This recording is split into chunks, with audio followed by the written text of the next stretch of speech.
You will hear a woman booking a bicycle tour over the phone. First, you have some time to look at questions 1 to 4.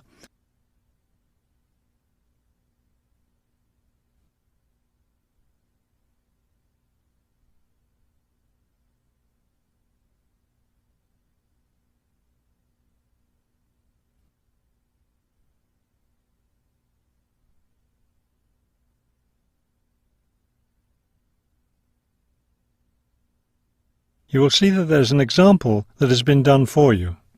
On this occasion only, the conversation relating to this will be played first.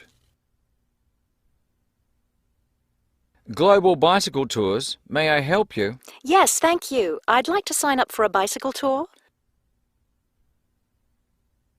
The man answers the phone. Global Bicycle Tours. So the word global has been written at the top of the form. Now we shall begin. You should answer the questions as you listen, because you will not hear the recording a second time. Listen carefully and answer questions 1 to 4. Global Bicycle Tours. May I help you? Yes, thank you. I'd like to sign up for a bicycle tour. Which tour were you interested in? We have the River Valley Tour coming up in June and the Mountain Tour in July. The River Valley tour is in June. I thought it was in May. It actually takes place the first week of June. Oh, I see. Well, I can still do that. The River Valley tour is the one I want. Splendid. Just let me take your information. May I have your name, please? Carla Schmidt. That's Carla with a K, not a C. K-A-R-L-A. Thank you, Miss Schmidt. Address? Do you need a street address, or can I give you my post office box? A post office box is fine. It's P.O. Box 257, Manchester. Thank you. Okay, next. Will you be bringing your own bicycle, or do you want to rent one from us? I'll bring my own. Excellent. Now, we provide all the meals, so we need to know if you have any dietary restrictions. I don't think so. What do you mean? I mean, if there's any food you can't eat. Some people have food allergies or are vegetarian or have to avoid dairy products, things like that. Oh, I see. Well, yes, I'm a vegetarian. I never eat meat.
Now listen and answer questions 5 to 10. All right, I'll make a note of that. Now, the total cost of the tour is $750. That much? The price includes everything. Food, hotel, transportation, everything. Everything? Yes, everything. The only other thing is you'll want to tip the tour guide. We usually recommend 5% of the total tour cost. A 5% tip. I guess that's reasonable. In order to reserve your space on the tour, I'll need a 30% deposit.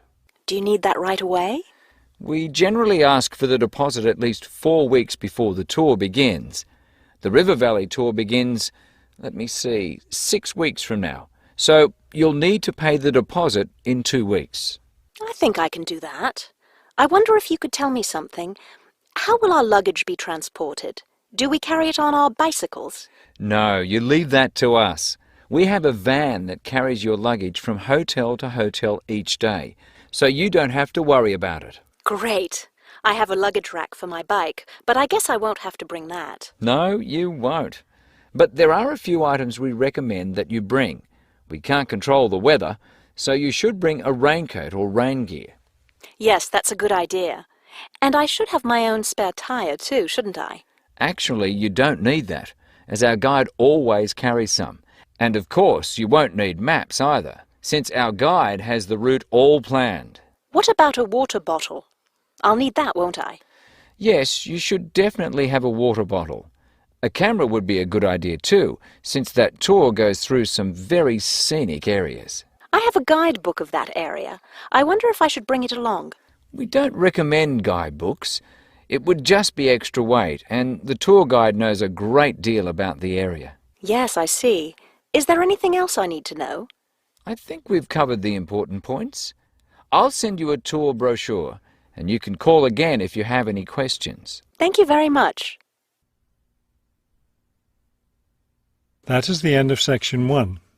You now have half a minute to check your answers.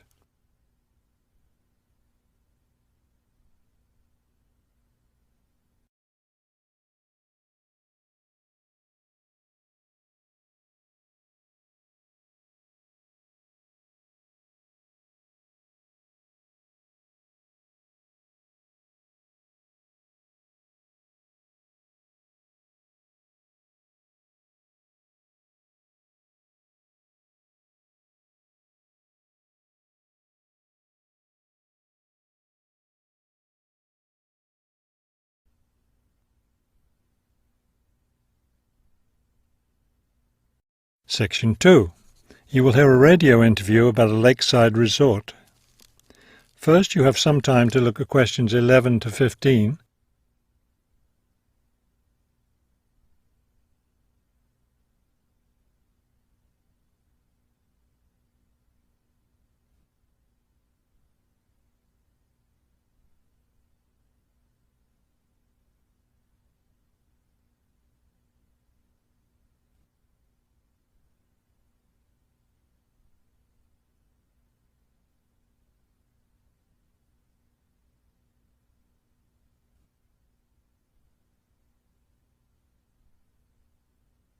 As you listen to the first part of the talk, answer questions 11 to 15.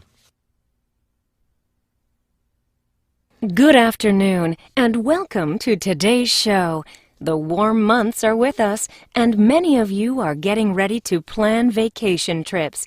To help you with that, we have a special guest today, Robert Sampson, director of the Golden Lake Resort. Robert, I understand Golden Lake is a popular place for families to spend their vacations.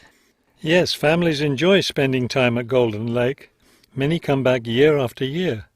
We have a spectacular location and fun activities for both children and adults. Could you describe for us some of the activities available at Golden Lake? We have a lot of water activities, of course, since we're right on the lake. We have a pleasant sandy beach for swimming. We also have canoes and sailboats available, and many of our guests enjoy boating on the lake. I imagine water skiing would be popular among your guests. Actually, we don't permit water skiing in the resort area. It can be dangerous for swimmers and for the canoeists too. We do have a great location for fishing, though, and you'll often see guests fishing from our dock or from the canoes. That sounds very relaxing. What about activities on land? Do you have facilities for tennis? We had tennis in the past, but the courts fell out of repair, and since we found that most of our guests weren't interested in the game, we closed the courts down. So that's no longer an option. And naturally, because of our location in the woods, we don't have an adequate area for a golf course. But I'd like to let your listeners know that we'll be adding a new activity this year. We've made an arrangement with the local stable, so now we're going to have horseback riding available for our guests. We've created several riding trails around the lake. That sounds lovely. Now, what about rainy days? What can your guests do when the weather's bad? We have a games room and a crafts room. When the weather's rainy, some of our very talented staff members offer arts and crafts classes for all ages. What fun! Do you offer any other classes or activities?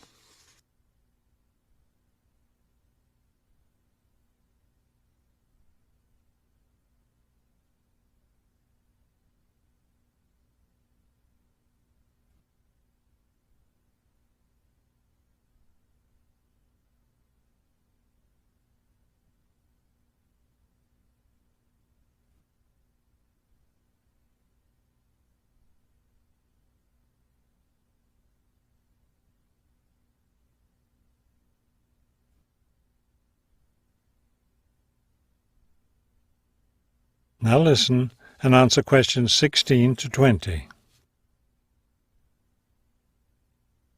We have a weekly schedule of evening activities which anyone can attend if they choose. Every Sunday we show a film, always something that's suitable for the whole family. Monday's my favourite night because that's dessert night. Our cook prepares a variety of desserts and we get to taste them all. I'd like to be there for that. Yes, it's great. We get more serious toward the middle of the week. Our discussion night is on Tuesday. Discussion night? Yes, we discuss different current events depending on what's happening that week in the news. Then on Wednesdays we have lectures. We invite different experts to talk about local history or nature topics. This is actually one of our most popular evening activities. We found that our guests are really interested in learning about the local area. It sounds quite interesting. Yes, we've had some excellent speakers. Thursday nights are totally different because that's when we play games. That's especially fun for the children. The children love Fridays too, because that's talent show night. Everyone gets in on that. Staff, guests, everyone. It looks like you have a lot of fun at Golden Lake Resort. We do. And we end every week with big fun, with a dance on Saturday night. Now I understand a little more why Golden Lake is such a popular place for family vacations. With such a variety of activities, there's something for every member of the family there. There is, and I hope your listeners will consider spending their next vacation with us. That is the end of section 2. You now have half a minute to check your answers.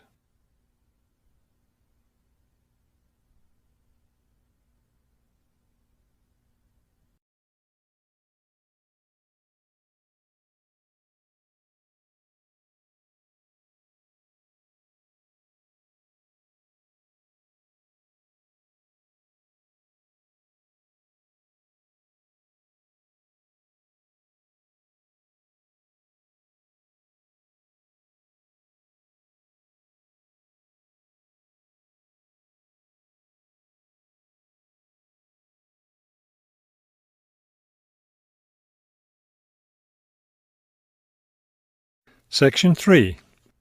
You will hear a conversation between two students planning a research project. First, you have some time to look at questions 21 to 23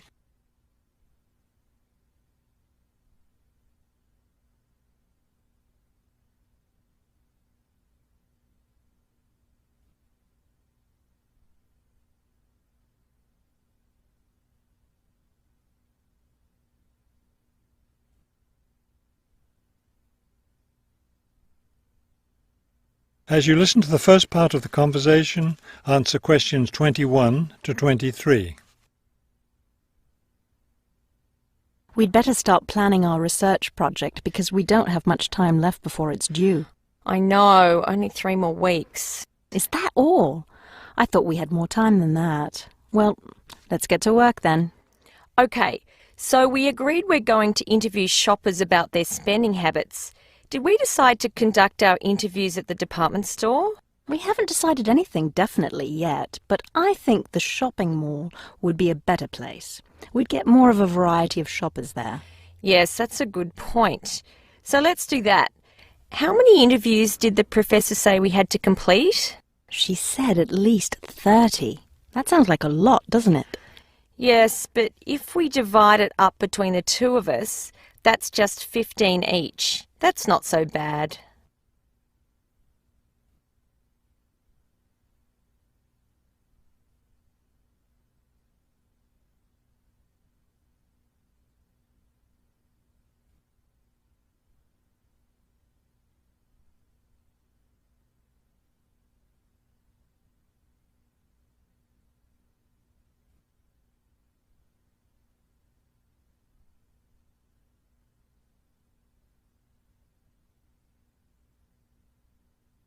Now listen and answer questions 24 to 30.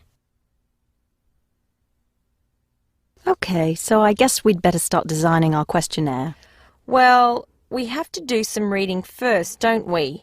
Didn't we say we were going to compare our results to the results of a government study?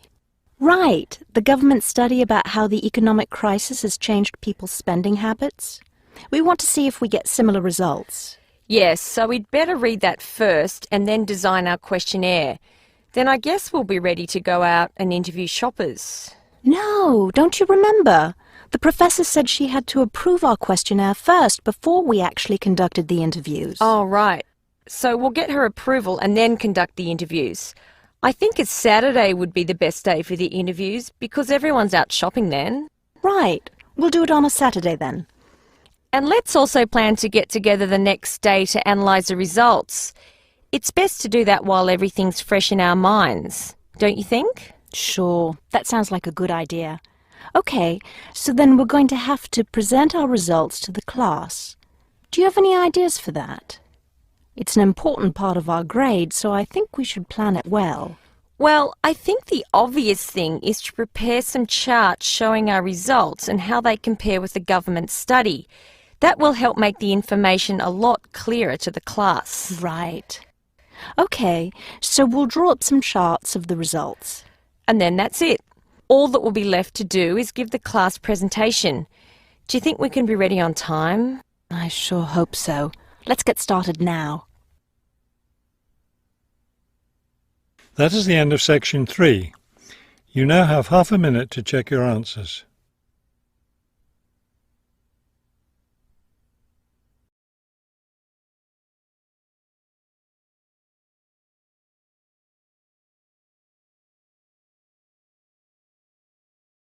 Section 4.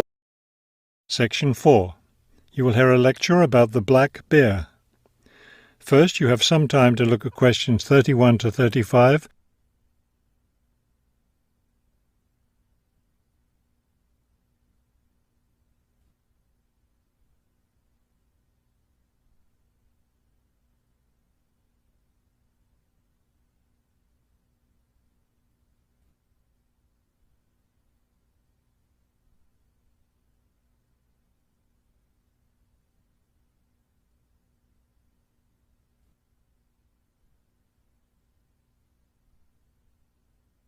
Now listen carefully and answer questions 31 to 35. The black bear, or Ursus americanus, has a wide range inhabiting forested areas of North America, including Canada, the United States, and parts of northern Mexico. Black bears are omnivores, getting their nutrition from a wide variety of plants and animals. The particular foods any one bear eats depends on what's available in the area where that bear lives, as well as on the season of the year. Generally speaking, plant foods make up 90% of the bear's diet. The rest of its meals consist of animal foods, such as insects and fish. Bears have a relatively long gestation period. Mating takes place in the spring or early summer, but bear cubs aren't born until the following winter. Usually, 2 cubs are born at a time, although some litters may have as many as 5 cubs. Bear cubs are dependent on their mother and may stay with her for close to 2 years.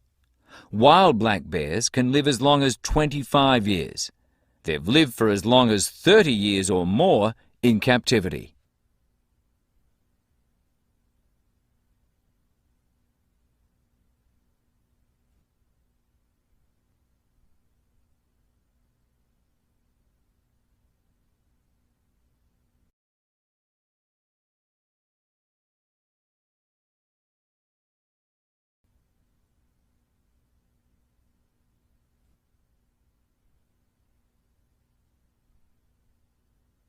Now listen carefully and answer questions 36 to 40.